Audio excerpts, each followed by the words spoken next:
Hey, Aidan? Aidan, what are you doing out there? I'm just chilling out here, man. Anyways, hey, have you seen Buster's Malheart? Yeah, I have seen it. Okay, see you, man. That was that was really weird.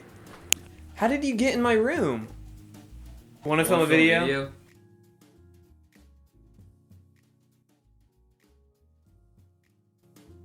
Hello everyone, welcome to Logan Allred. I'm Logan Allred. This is my friend Fruit. Oh yeah, fruit. What's up, Yeah. Fruit? Hey. This is episode 2 of Netflix Roulette. So after I released last episode, I looked up Netflix Roulette just to make sure I was the one with the original idea, and I found this website. I think it's called Real Goods, and they basically have this system that basically you can just not type in, but you can choose what categories you want and ratings of movies or TV shows. And then you click random and it'll give you a random one. So we're going to use that system from now on because it's more reliable to guess a completely random movie. I'll leave the link to the website in the description. Yeah, maybe if any of you have any ideas for specific genres, we could put that in the little thingy Yeah. and see. Yeah. So this week we watched Buster's Malheart. And, last video I said Bustler's Malheart because I'm Malheart. dyslexic. Right. Right. And But since you I'm see, dyslexic, I I thought yeah. it was Malheart and Yeah. Bustler. But it's actually Bustler. Buster. I think it's Buster. It's hard to tell through the movie. Like, okay, the movie was it was good. It's not like it's bad or anything. Like, I really like the intro and stuff. But it's just one of those movies that, like, one person just really he can't sleep, and so he just kind of goes crazy and ends up Becoming God. he becomes God in a way or something. He's like the second coming of Christ. He becomes like every character in the entire Bible. At the same time. At the same time. He's every person from the Bible. Which is a pretty crazy feat for an hour and a half movie. But it's definitely... I like the movie. I thought it was very well made. It was shot well. Rami Malek, the lead actor, I think he did a really good job in his role. Again, it was very confusing. There were movies that have played off that scenario better, like Fight Club. Yeah, Fight Club. Or Maybe The Machinist. Yeah. They have much sort of better explanations to a person going crazy and having like these alternate personalities. But maybe there's just a lot we're missing from it because it is a very in-depth movie. There's a lot going on in this hour and a half. So I guess we're going to try and give a synopsis of this film. Yeah. I don't even think it's possible to do that though.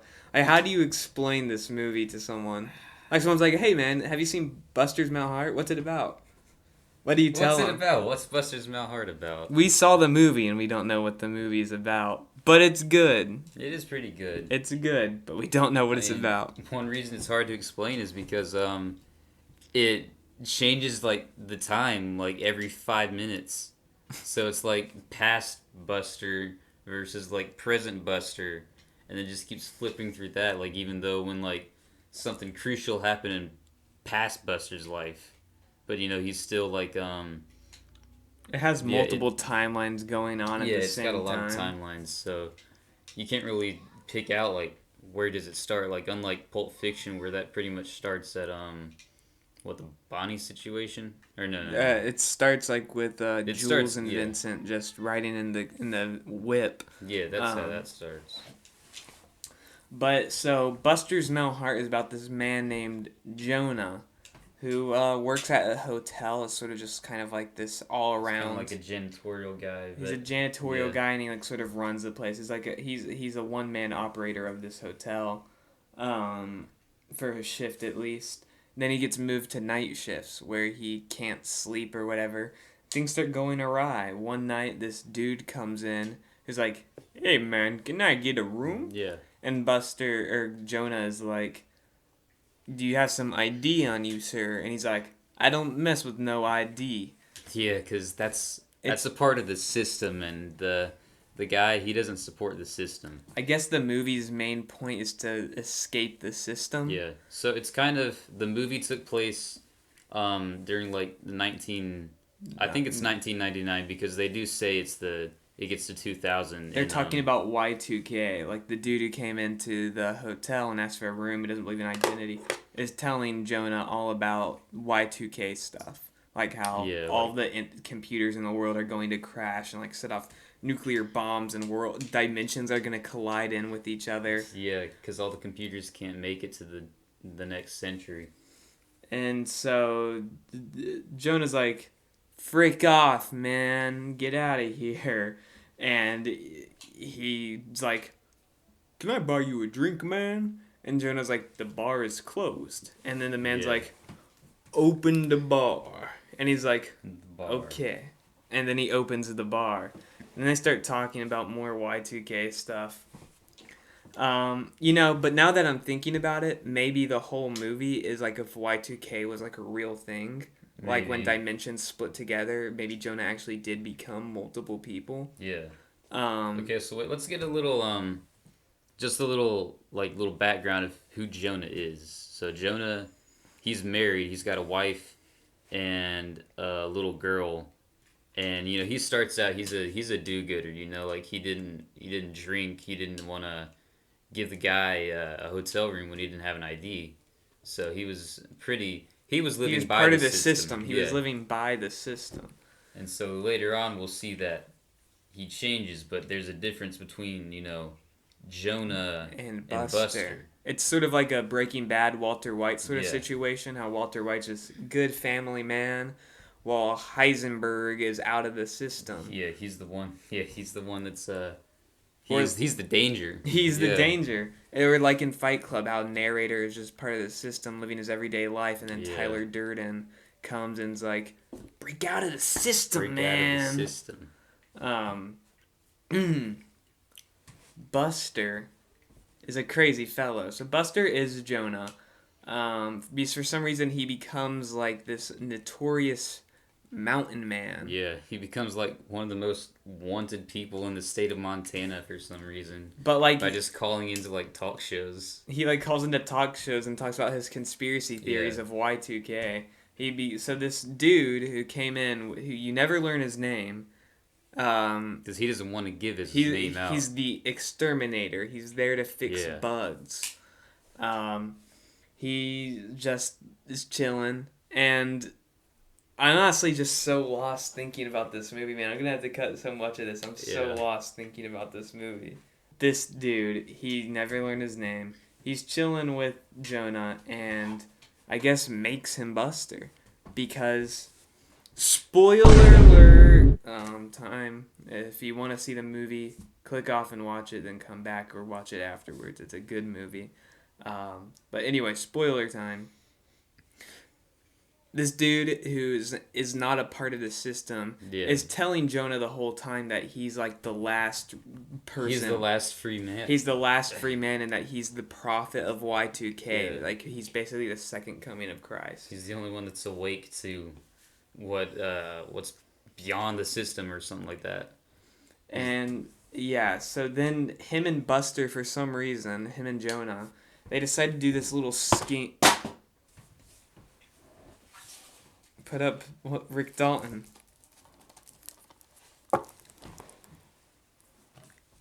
They decide to do this little scheme where they basically break into these rich people's hotel rooms, since Jonah works there, and they take just a little bit of jewelry or money from those people, because it's just rich people who stay in this hotel. I don't really know why Jonah broke bad like that in the first place. I guess he wants to get extra money to buy land for his family.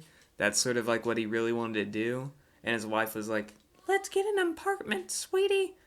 Yeah, because they were living with his in-laws. Yeah, his in-laws, and they didn't really like each other. Anyway, so they're doing this robbing scheme for like a night, and then the next day, this dude, the prophet, he leaves, or Buster takes him to like the bus stop.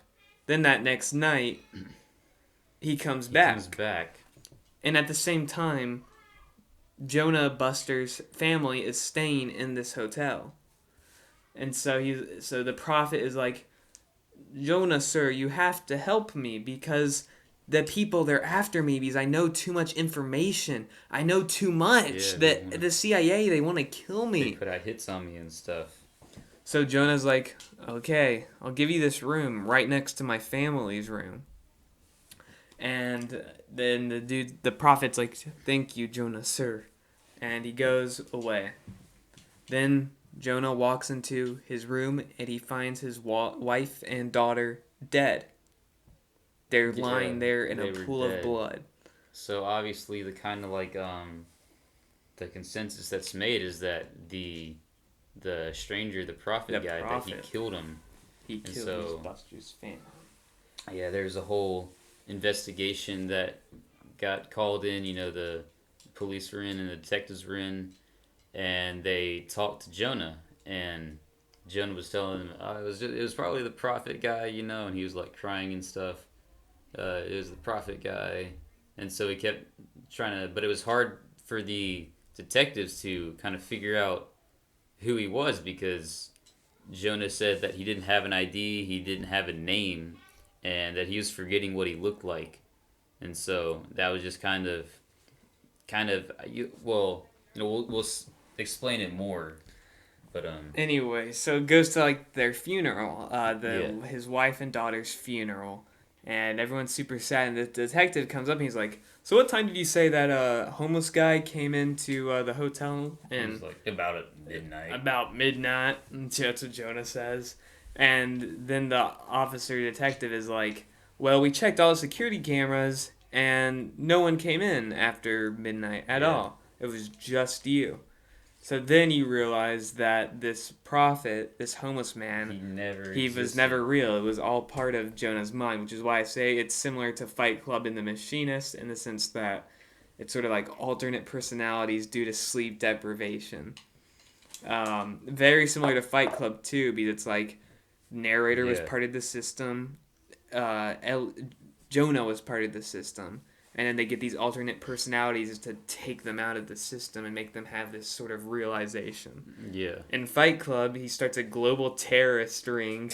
He does. And then in Buster's Malheart, he becomes just he walks the earth. And the Machinist is kind of just like, the protagonist is kind of being crushed by society, which is still, that applies still for, the narrator in Fight Club, and I guess kind of for here because Buster's at a low point in his life. Maybe the reason that theme is so common is because directors, as artists, they feel like they're out of the system and they want other people to join them outside of the system. So then Buster, after he finds all of this out, I guess he maybe the police realized Buster was the one who killed his family. Jonah killed his family. Yeah. And maybe that's why they're after him. Because after the funeral, it only shows you Buster. It never shows you Jonah again. Right. It's just Buster. He has the long beard, long hair. He looks like what we would call like a Jesus figure. In the sense of long hair and a long beard. Yeah. Very tan. Middle Eastern. Muslim, one would say. Perhaps born from the town of Bethlehem. Could be born from the town of Bethlehem, yeah. Black. So he was kind of like Jesus. Yeah. So it's like, I guess the police are after him because he killed his wife and daughter, and they realize that. Yeah. So he's sort of just walking the earth, and he's going crazier and crazier with these conspiracies. And you see him sort of in these mountains of Montana, and then you see him in this boat in the middle of the ocean. Floating down the Gulf of Mexico or something. He's just sort of in the middle. Yeah. Well, I guess he is in the Gulf of Mexico, it says later. Yeah. Anyway, so this is where it starts getting really confusing once you piece all of this together, because why are there two different Busters? Why did Jonah really become this Buster figure? He's notorious in the mountains of Montana. Everyone's so scared of him. He's like Bigfoot or something. He is like Bigfoot. So the movie definitely has a lot of spiritual tones and elements to it because Buster is stranded in the middle of the ocean. You don't know how he gets there, why he's there. And he's like starving to death, and like he calls upon God for like food or sustenance or something. And then he goes to sleep and he wakes up and there's all these frogs just on his boat. Yeah, the movie takes like a kind of like an unprecedented like religious, turn. Like because Jonah was kind of, systems. Just an everyday dude. He didn't really talk much about God or anything like that. But then all of a sudden Buster, long hair, long beard, he just starts going on about like the prophet and like God or something. Like he's now the last free man. He's the last free man and stuff, and like God's sending him frogs from the sky and the ocean like manna in the desert and stuff. Yeah, it's sort of like Buster's on his way to the promised land, which is also a reference to the Bible, in the sense that after Moses leads the Israelites out of Egypt. Yeah. They wandered in the desert for 40 years to go to the promised land. And so they're trying to go to the promised land. Buster's trying to go to the promised land. The movie is so strange because then there's this version of him in the mountains of like Montana or somewhere, and he's just chilling in the mountains running from the police. Yeah, because now think about it, like a Longbeard Buster like never drove a car or anything, so I don't know how he would have ended up at the in the boat. Well, okay, in the Gulf. So this is something interesting. He has long beard and long hair in the boat, and then when you see him in the mountains, at first he has the long hair and the beard, but then he shaves it off. So maybe the promised land was just Montana. Montana was the promised land? Yeah. So the movie ends with him getting off of the boat onto this said promised land, but he has the long hair and beard again. But at the same time, like something else is happening with Buster, but he like shaved and stuff, so he's kind of like reverted back to Jonah almost, but he's still getting chased by the police, and so they chase him into this cave that he was hiding in, and they call him out, and they're like, all right, get your hands up, this is your one chance to surrender. And he gets up and he gets a shotgun and he fires it, and there's this smoke, and then he disappears. Then it shows him driving down this road. He gets out of his car, and there's two paths, and there becomes two of them. Perhaps it's the difference between Buster and Jonah. There's the Buster path and then this Jonah path that they divide to. Because the movie is about like wormholes, Y2K, religion, and God. So obviously it's going to be a very psychological sort of movie. It takes some deep thinking to watch. It does. It's like watching Rick and Morty. Rick and Morty. You have to have, there's so many parallel universes in Rick and Morty. There's because what I'm assuming is like this Y2K wormhole thing opens up, and I guess it splits Jonah into two people: the prophet, the second coming of Christ, or whatever he's supposed to represent, and then Jonah. So for the last couple of minutes of this video, there is no audio because for some reason my microphone died. And it's a shame because it's right when I realized the camera wasn't in focus. So I'm just going to say right here what we were saying during this portion of the video, that Buster's Malheart is a good movie. And I would recommend it for someone who was interested in psychology or philosophy. Aidan said the same exact thing. You need to have a deep level of thinking skills to be able to watch this movie. Anyway, next we choose the next film. So I'm going to be doing just a voiceover for Aidan and I. So I'll start off. All right, guys, let's pick this next movie. Movie. All right, I'm going to click the random button. Oh wow, we got a movie about teenage cheerleaders. I'm excited for this one, Aidan. Me too, Logan. I can't wait to watch this movie about cheerleaders. Haha, alright guys, thank you all for watching. Don't forget to like and subscribe. And I'll see you when we're reviewing this movie about cheerleaders, I guess. Peace.